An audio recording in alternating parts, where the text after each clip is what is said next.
I just put it in a layman's language, rather going on very technical to it. Yeah. So we are using the products. Products are getting manufactured. If I have to give example of the phone, right? So or your laptop, we are buying a new iPhone or a new Motorola phone, whatever phone we are using, but after the life, we are just discarding it. It has a lot of precious metal exist, right? So to make a new phone, we are again doing a mining. We are getting those precious metals out from the natural resources, making the new phone. We are again, after the use, discarding those phones, right? So this is known as a urban mining as well. So sometimes, or after a few years, we're going to end up with this, all the resources, right? And a lot of negative environmental impact also happens in this mining and all those processes. When the material exists, when material is there with you, with certain processes, so it is actually a loop.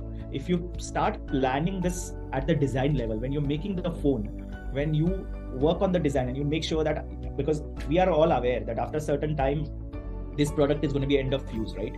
So if we do those design changes and we make sure that this recycling process is going to be more sustainable or more easy, or the process is going to be easy to get this material out from this product once this product is dead. So that kind of design thinking has to be there. So there are steps where you have to do a lot of things at the design level. Then once this product is used and reaching to end of life, obviously needs to be recycled. And whatever after the recycling process, whatever the precious metal is getting extracted in the recycling process, you can use the same material or a precious metal to make the new products. So it's a circular economy using the same product.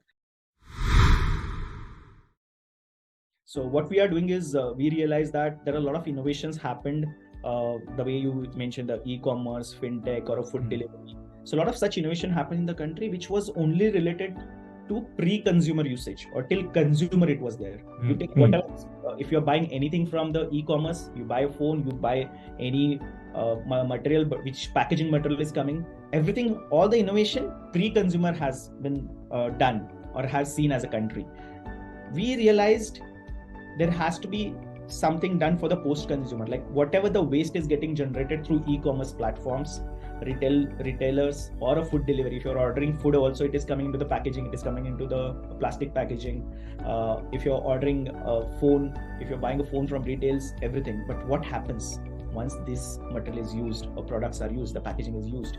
We felt that there is an opportunity to create a marketplace where we as a country, after China, we are the second biggest country who has a better recycling ecosystem. But the problem is these recyclers are not having the visibility. There is no traceability, no transparency from where they can source the material for the recycling. For these recyclers are nothing but a big factories, and for them waste is a raw material. But get that material consistent. Obviously, if you are running a plant, you cannot stop the plant if there is no material, right? It's a loss. Exactly. So get that consistent material and good quality material, because it's a raw material. If raw material is contaminated, not good quality, the output is also not going to be good, right?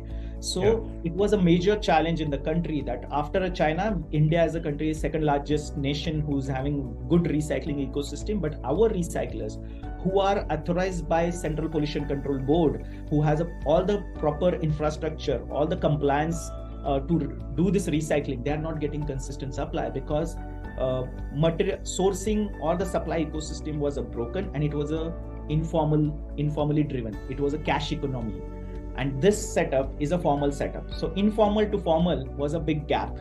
They cannot buy without the GST, and these guys are doing cash payments, which was the biggest gap.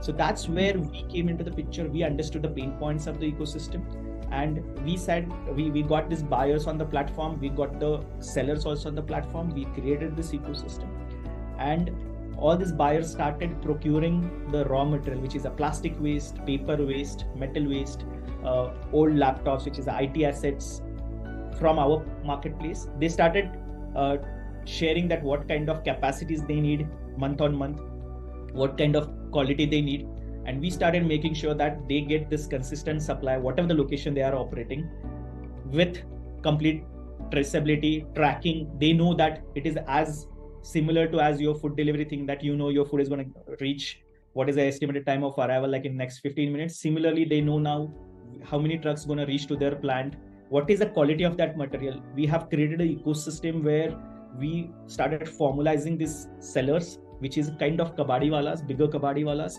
Also, we started educating, started improving the quality at the source level and that at this processing level. So now they have assurance. These are the bigger factory setups, which needs monthly some 5,000, 6,000 metric tons of this material.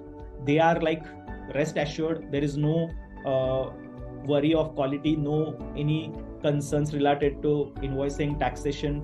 All the visibility is there. So we help the buyers to get the consistent supply, good quality material, as well as we help the sellers who are generally selling this material to nearby bigger trader and not able to fetch better value that material. We open the India as a market. Now, before this seller selling, he compares the pricing. He says that where he can get the best pricing for his material, and he's making his decision on based on that. Also, he's now not worried about the logistic operations and all. Material from Chennai is moving to Surat or Uttarakhand or some other places because we only take care of all the logistic operations and seller experience. So our marketplace is a managed marketplace where we take care of the complete experience, complete end-to-end transaction.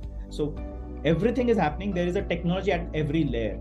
Nothing happens with the technology. So our technology is as similar or as equal or as deep as Amazon's or Flipkart's technology or any e-commerce platform's technology. So everything gets tracked with the technology. Every action happens with the technology. So we have a great level of traceability and transparency. And now this is icing on the cake. What started happening, all the FMCG companies or all the electronic companies who has this EPR mandate, they wanted some credible source to fulfill their obligations under this government regulation. Obviously, if they are spending the money, they wanted to know from where this material is coming, who's recycling, how that material is moving, all that documentation trail and all. So since we were using the technology we are capturing that data, we started working with all the bigger FMCG and electronic companies and started helping them to achieve all their EPR targets as well. So we did this supply chain disruption and created this complete ecosystem, end-to-end ecosystem. We don't run logistic operations. So we don't have a fleet of trucks. We are working with existing logistics service providers. We are working with existing aggregators, sellers. We are working with existing buyers. So we are not competing with anyone. Rather, we got them on one platform and started helping them to get more business and more visibility. So we are the enablers rather than competing with any stakeholder.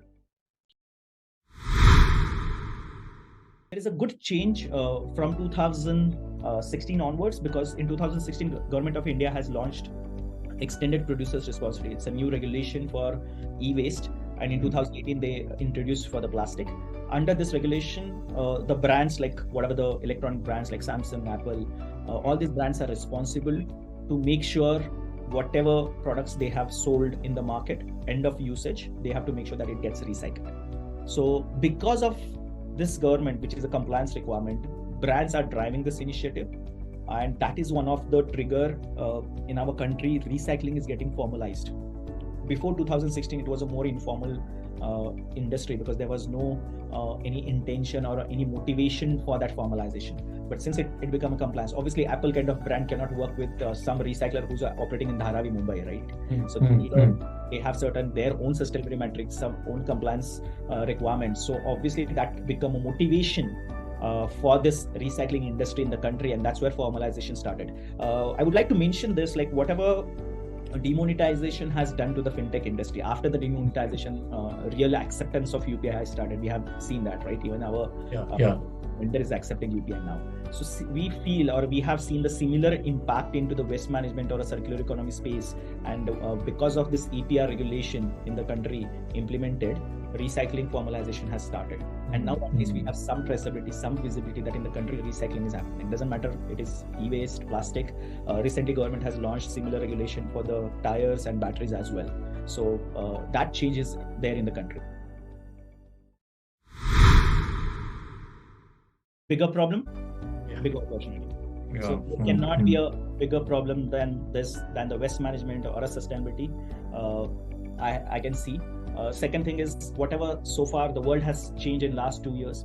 Climate change is now very serious. I think people started taking it seriously, but we have a very few or very less solutions who can solve the climate change problems or get that sustainability solutions in the place. So there is it's a big opportunity coming up, and it's a perfect time to start any business which is related to sustainability or a climate change. There are a lot of private equities or VC funds are available in the global market, in our own country, who are looking for such opportunities to invest. We have seen the market is a little not favorable at this moment for the startups and all, but for not definitely for the sustainability and climate change. This is a perfect time to start any business related to climate change or a sustainability. First. Second thing, market is huge. There can be even a 10 unicorns in this domain. So you should not be worried about it, that there is going to be a competition and all.